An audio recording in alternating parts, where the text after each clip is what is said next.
Hello friends, welcome to our YouTube channel. आज की इस वीडियो में हम डिस्कस करने जा रहे हैं फिजिक्स क्लास 12 का चैप्टर नंबर 6 जो कि है आपका इलेक्ट्रोमैग्नेटिक इंडक्शन के मोस्ट इम्पॉर्टेंट एमसीक्यूज जो कि आपके एग्जाम के पॉइंट ऑफ व्यू से काफ़ी ज़्यादा इंपॉर्टेंट होने वाले हैं। चलिए स्टार्ट करते हैं बिना टाइम वेस्ट करते हुए। तो यहाँ पर जो हमारा क्वेश्चन नंबर फर्स्ट है कि when the current in a coil changes from 5 ampere to 2 ampere. तो बताया जा रहा है कि कोई कॉइल है जिसके अंदर जो करंट का चेंज आता है, पहले तो 5 एम्पियर था, उसके बाद वो 2 एम्पियर हो गया और ये जो काम हुआ वो 0.1 सेकेंड के अंदर हुआ। जो एवरेज वोल्टेज था वो आपका 50 वोल्ट था। वही अगर बात करें, आपको क्वेश्चन में कहा गया है कि आपको सेल्फ इंडक्टेंस की वैल्यू निकालनी है। तो आपको फॉर्मूला अच्छे से ही पता होगा कि जो आपका जो सेल्फ इंडक्टेंस होता है उसके लिए आप -LdI/dt वाला फॉर्मूला यहाँ पे यूज़ कर सकते हैं, जिससे कि आपको आसानी से आंसर मिल जाएगा।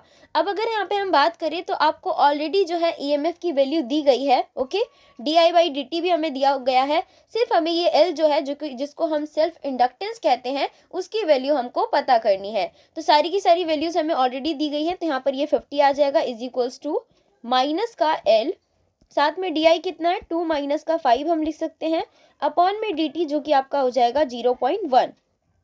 इसको आप जैसे ही सॉल्व करोगे गाइस तो आपके पास जो L की वैल्यू आएगी दैट इज़ योर 50 गुना में 0.1 अपॉन में 3 जो कि आपका हो जाएगा 5/3 और अल्टीमेटली जो आपको आंसर मिलेगा दैट इज़ 1.67 हेनरी। ओके, तो इस तरीके से अगर आप सॉल्व करेंगे तो आपका जो यहाँ पर ऑप्शन नंबर फर्स्ट है वो आपका करेक्ट आ जाएगा।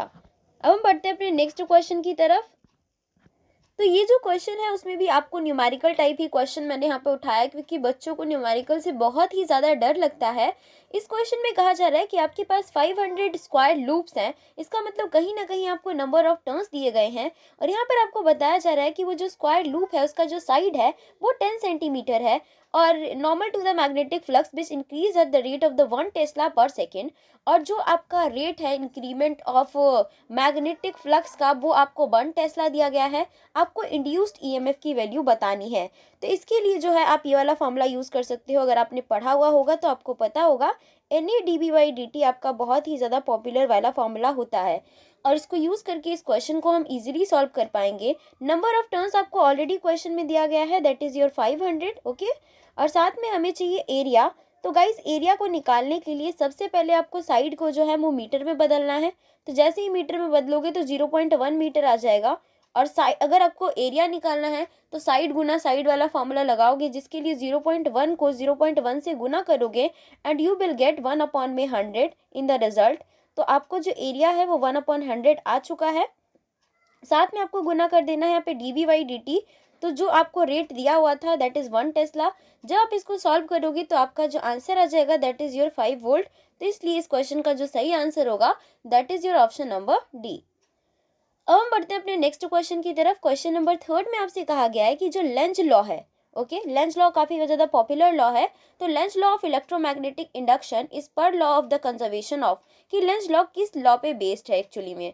ये बहुत ही इजी क्वेश्चन होता है और बहुत ही ज़्यादा अच्छे से सभी स्टूडेंट्स को पता होना चाहिए। तो मैं आपको बता दूं कि जो लेंज लॉ है वो कम्प्लीटली आपका बेस्ड होता है एनर्जी पे। ओके, बताया जाता है कि जो आपका मैग्नेटिक फ्लक्स में चेंज आता है तो उसमें जो भी आपको वर्क डन करना पड़ता है और वो इंड्यूस्ड ईएमएफ के रूप में जो प्रोड्यूस होता है उसके कारण ही क्या होता है, एनर्जी लॉ ऑफ कंजर्वेशन के बेस पे सब कुछ चलता है। ठीक है, अब हम बढ़ते हैं अपने नेक्स्ट क्वेश्चन की तरफ। क्वेश्चन नंबर 4 है ये आपका। तो कहा गया है कि जो करंट है वो आपका फ्लो कर रहा है A to B। जैसा कि आप देख पा रहे हैं जो डायरेक्शन है वो आपको दिया गया है, the direction of the induced current in the loop आपको बताना है। तो आपको पता है कि वायर के कारण जो भी फील्ड बनेगी उससे अपोजिट फील्ड जो है वो लूप बनाएगा। तो अगर आप उस जो लॉ अगर यूज़ करेंगे तो आपको पता चल जाएगा, अगर रूल्स वगैरह यूज़ करेंगे तो इस वायर के कारण जो आपकी फील्ड बनेगी बच्चों वो आउटवर्ड बनेगी, है ना। अगर आप वो रूल जानते हो तो उससे निकाल सकते हो आप लोग, आपका काम हो जाएगा कि हाँ आउटवर्ड फील्ड बनेगी। इसका मतलब ये है कि जो ये लूप है वो आपका इनवर्ड फील्ड बनाएगा। वो कहेगा कि तू आउटवर्ड बना रहा है ना, मैं तो इनवर्ड बनाऊंगा, देख तो उससे तो अपोजिट ही करूंगा हमेशा काम। तो ये जो लूप है वो इनवर्ड फील्ड बना देगा, लेकिन इनवर्ड देखो किसी भी ऑप्शन में नहीं है, ये तो फंसा ही दिया एग्जामिनर ने। तो इनवर्ड जो फील्ड बनती है गाइस वो क्लॉकवाइज के केस में बनती है। ठीक है, जो इनवर्ड फील्ड होती है वो आपकी कब बनती है, जब आपका क्लॉकवाइज सिचुएशन होता है। तो इसलिए क्लॉकवाइज जो है इस क्वेश्चन का सही आंसर हो जाएगा। इट्स मीन्स कि ऑप्शन नंबर ए।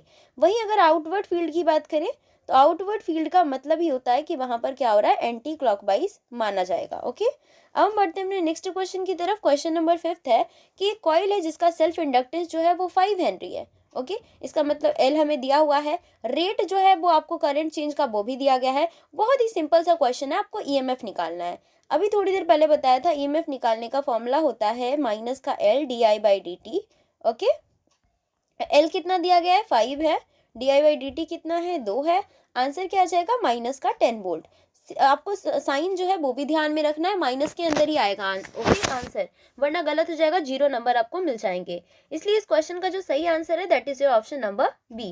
अब हम बढ़ते हैं अपने नेक्स्ट क्वेश्चन की तरफ। नेक्स्ट क्वेश्चन जो है, कहा जा रहा है कि जो मैग्नेटिक फ्लक्स है link with the coil of N turns of the area of cross section A held with the plane parallel to the field B is. तो आपसे पूछा जा रहा है कि एक कॉइल है ना, जिसके अंदर एन टर्न्स है, उसका जो एरिया ऑफ क्रॉस सेक्शन है उसको ए मान लिया गया है, लेकिन वो पैरेलल है फील्ड के। तो गाइस अगर पैरेलल जब भी कोई चीज रहेगी फील्ड के, है ना, तो उसका मैग्नेटिक फ्लक्स जो है वो हमेशा 0 होगा, ये बात आपको पता होनी चाहिए। तो इसलिए इस क्वेश्चन का जो सही आंसर होगा that is your option number D. Next question जो है, क्वेश्चन नंबर 7 में कहा जा रहा है फैराडेज लॉ और consequences of the conservation of. तो फैराडेज लॉ किस लॉ पे बेस्ड है वो आपको बताना है। तो आपकी अभी हमने लेंज लॉ की बात की थी, मैंने आपको बताया था कि हाँ वो एनर्जी पे बेस्ड है, और जो फैराडेज लॉ है गाइस वो भी एनर्जी पे ही बेस्ड होता है। ओके, तो दोनों के दोनों लॉ के बारे में अच्छे से आपको याद कर लेना है। आई होप सो कि मोस्टली बच्चों को याद भी होगा। नेक्स्ट जो आपका क्वेश्चन है, question number 8, direction of current induced in a wire moving in a magnetic field found using. कि जब आपको डायरेक्शन ऑफ करंट निकालना होता है किसी भी वायर के अंदर, है ना, जो करंट इंड्यूस्ड है वो आपको निकालना है किसी भी वायर के कारण, तो आप कौन सा लॉ यूज करते हो वो वाला आपको बताना है। तो आपको पता होना चाहिए कि उस टाइम पे जो है हम लोग फ्लेमिंग का राइट हैंड रूल यूज करते हैं, लेफ्ट वाला यूज नहीं करते हैं गाइस, ये कोई भी बच्चा नहीं कहेगा। फ्लेमिंग का राइट हैंड रूल जो है हम लोग यूज करते हैं, इसलिए इस क्वेश्चन का जो सही आंसर होगा that is your option number B. Next question है क्वेश्चन नंबर 9, कहा जा रहा है कि which of the following statement is not correct. कि इनमें से कौन सा स्टेटमेंट जो है वो गलत है वो आपको बताना है। तो यहाँ पे 1 बाय 1 हम सारे स्टेटमेंट को देख लेते हैं। पहला स्टेटमेंट कहता है कि whenever the amount of magnetic flux linked with the circuit changes तो EMF induced in circuit। बिल्कुल सही कह रहा है भाई, मैग्नेटिक फ्लक्स को चेंज करोगे तो एक EMF आ ही जाएगा, बिल्कुल सही कह रहा है, कोई दिक्कत की बात नहीं है। नेक्स्ट कह रहा है the induced EMF last so long as the change in the magnetic flux continue. कि जब तक आप मैग्नेटिक फ्लक्स को चेंज करते रहोगे तब तक आपका इंड्यूस्ड EMF मतलब चलता रहेगा। तो ये भी सही कह रहा है, ऐसा तो है नहीं फटाफट से रुक जाएगा भाई, जब तक चेंज करोगे तब तक चेंज होता रहेगा, बहुत सही कह रहा है। नेक्स्ट देखते हैं, नेक्स्ट कह रहा है the direction of induced EMF is given by Lenz law. बिल्कुल लेंज लॉ से ही हमें निकालना पड़ता है, हम इस कहते हैं कि वो उसको क्या करेगा, अपोज करेगा, और उसके अकॉर्डिंग हम डायरेक्शन को निकाल लेते हैं। तो सही कह रहा है, कोई दिक्कत की बात है ही नहीं। नेक्स्ट जो है देख लेते हैं, Lenz law is a consequences of the law of conservation of momentum. कितना ही गलत बोल रहा है ना, कितनी ही बदतमीजी कर रहा है, तो गलत है। कह रहा है कि लेंज लॉ जो है वो law of conservation of momentum पे बेस्ड है, थोड़ी देर पहले पढ़ा है law of conservation of energy पे बेस्ड है। तो इसलिए इस क्वेश्चन का जो सही आंसर होगा that is your option number D. Next question पे बढ़ते हैं। क्वेश्चन नंबर 10 है कि गिवन फिगर में आपको वही करंट ए टू बी दिया गया है, आपको इंड्यूस्ड करंट का जो है डायरेक्शन बताना है गाइस। तो यहाँ पर देख लो, यहाँ पर आप देख पा रहे हो कि आपका जो ये डायरेक्शन है वो किस तरीके से है। आपका आउटवर्ड फील्ड बनेगी तो वो आपका इनवर्ड बनाएगा, इनवर्ड के कारण क्या होगा, वहाँ पे क्लॉकवाइज आपका सही आंसर होगा। ठीक है, इंड्यूस्ड करंट ही बताना था, तो इसलिए इस क्वेश्चन का जो सही आंसर है that is your option number A. Next question पे बढ़ते हैं। क्वेश्चन नंबर 11 कहता है कि आपको रॉन्ग स्टेटमेंट ढूंढनी है, गलत वाली स्टेटमेंट ढूंढनी है। अब फटाफट से देखना स्टार्ट कर देते हैं हम लोग। ए वाला स्टेटमेंट कह रहा है कि eddy current are produced in steady magnetic field. कितना ही गलत बोल रहा है भाई, स्टेडी मैग्नेटिक फील्ड का मतलब है कि मैग्नेटिक फील्ड चेंज ही नहीं हो रही, तो उसमें एडी करंट क्यों ही आएगा। पहला ऑप्शन ही गलत है, कितनी ही बदतमीजी वाला ऑप्शन है ना, तो गलत ही रहेगा। नेक्स्ट है कि eddy current can be minimise by using the laminated core. बहुत सही कह रहा है ना, कितनी ही बढ़िया बात कर रहा है। Induction furnace using eddy current to produce heat, बहुत ही बढ़िया कह रहा है ना, वो उसका एक एप्लीकेशन भी है इंडक्शन फर्नेस जो हम लोग यूज करते हैं। Eddy current can be use to produce the braking force in the moving train. बिल्कुल बहुत ही बढ़िया बात कही है इसने, तो इसलिए इस क्वेश्चन का जो सही आंसर होगा that is your option number A. Next question की तरफ बढ़ते हैं। क्वेश्चन नंबर 12 है आपका, विच of the following does not use the application of eddy current. कि एडी करंट का एप्लीकेशन कौन सा नहीं है भाई। अभी तो बहुत सारी स्टेटमेंट पढ़ी थी, अभी फटाफट से चुन लो कि कौन सा जो है नहीं है। भाई अभी थोड़ी देर पहले पढ़ा था इंडक्शन फर्नेस तो पक्का है, चाहे शर्त लगा लो, है ना। नेक्स्ट देखो मैग्नेटिक ब्रेक्स इन ट्रेन, बिल्कुल अभी थोड़ी देर पहले ही बात की थी, तो ये भी बिल्कुल है ना। तो अब इन दोनों में से देखो कि कौन सा नहीं है। पहला कह रहा है इलेक्ट्रिक पावर मीटर, नेक्स्ट कह रहा है एलईडी लाइट। भाई इलेक्ट्रिक पावर मीटर तो है, लेकिन ये एलईडी लाइट का क्या ही चक्कर है। एलईडी लाइट तो बिल्कुल एडी करंट पे बेस्ड नहीं है, उसमें कौन सा एडी करंट एकदम कतई ला रहे हो आप लोग, नहीं ला रहे हैं हम लोग। एलईडी लाइट में बिल्कुल भी एडी करंट का एप्लीकेशन नहीं है। सो इसलिए इस क्वेश्चन का जो सही आंसर होगा that is your option number C. Next question है क्वेश्चन नंबर 13। कहा जा रहा है the inductor of inductance L each are connected in series with the opposite magnetic fluxes, the resultant inductance is। तो कहा जा रहा है कि यार दो इंडक्टर है, ठीक है, आपके कितने इंडक्टर हमने ले लिए, दो इंडक्टर है, इंडक्टेंस उसका एल है, उसको सीरीज में लगा दिया गया है और आपको रिजल्टेंट इंडक्टेंस बताना है। कोई दिक्कत की बात नहीं है, सीरीज में लगाओगे तो क्या हो जाएगा, एल प्लस एल हो जाएगा, that is your is equals to 2l। So इसलिए इस क्वेश्चन का जो सही आंसर होगा that is your option number C. Next question है क्वेश्चन नंबर 14th में कहा जा रहा है कि यार जो एक्सप्रेशन होता है हम लोग लिखते हैं E is equals to minus d5/dt, तो नेगेटिव साइन बेसिकली क्या दिखाता है, नेगेटिव साइन का क्या मतलब है, क्यू बार और माइनस d5/dt हम लोग लिखते रहते हैं, व्हाट्स द प्रॉब्लम, ये माइनस क्यों लगा रहे हैं हम लोग। तो इसके पीछे का जो एक्चुअल रीजन है देखते हैं क्या कह रहा है। ऑप्शन पहला ऑप्शन कह रहा है कि जो induced EMF produce only when the magnetic flux decreases, कि भैया मैग्नेटिक फ्लक्स ना तभी मतलब आपका जब डिक्रीज होगा तभी आपका इंड्यूस्ड ईएमएफ आएगा, तभी हम लोग ऐसा नेगेटिव लगा रहे हैं। कई बच्चों को लगेगा कि वाह बहुत ही बढ़िया बोल रहा है, लेकिन ये ऑप्शन गलत है क्योंकि ये उसका एक्चुअल रीजन है ही नहीं। और ऐसा बिल्कुल नहीं है कि मैग्नेटिक फ्लक्स को डिक्रीज करोगे तभी इंड्यूस्ड ईएमएफ आएगा, बल्कि आप मैग्नेटिक फ्लक्स को डिक्रीज करो या इंक्रीज करो, केवल आपको एक चेंज लाना है तो आपका इंड्यूस्ड ईएमएफ आ जाएगा। ओके, नेक्स्ट ऑप्शन देखते हैं, कह रहा है induced EMF opposes the change in the magnetic flux. बिल्कुल सही कह रहा है कि जो इंड्यूस्ड ईएमएफ आता है वो कुछ इस तरीके से आता है कि वो कहता है कि तू जो भी कर रहा है ना मैं तेरा अपोज करूंगा।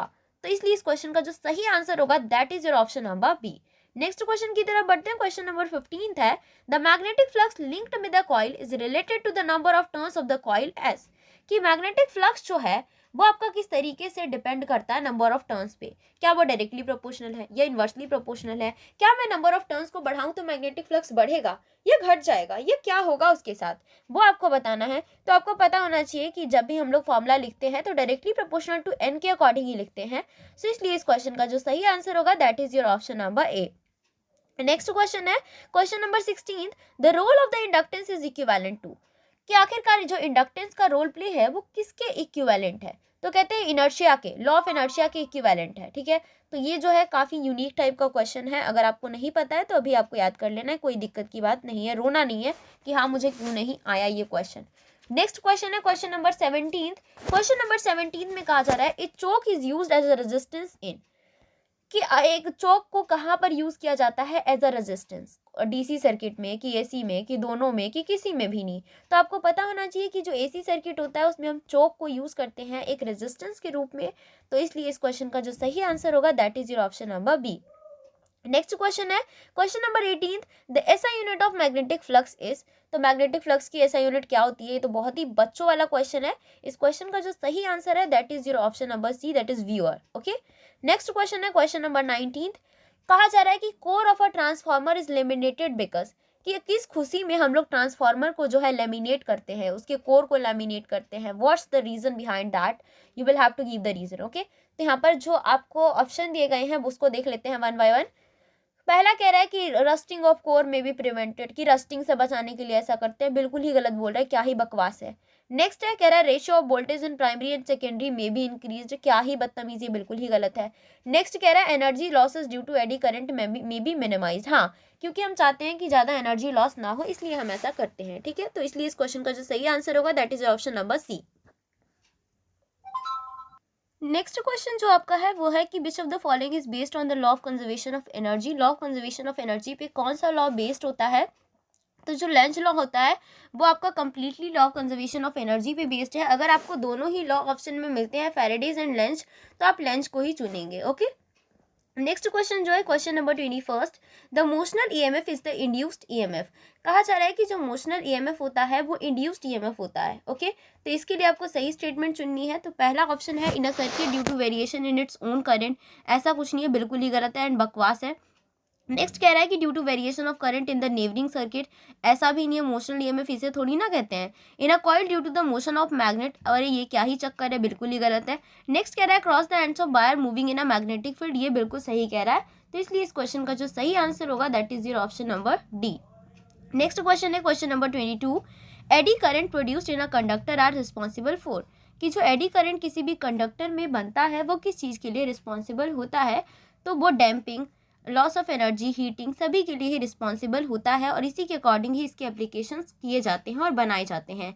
इसलिए इस क्वेश्चन का जो सही आंसर होगा that is your option number D. तो फ्रेंड्स यही थी मेरी आज की वीडियो, उम्मीद है वीडियो पसंद आई होगी। अगर वीडियो अच्छी लगी वीडियो को लाइक कर दें। Thank you, thanks for watching my video.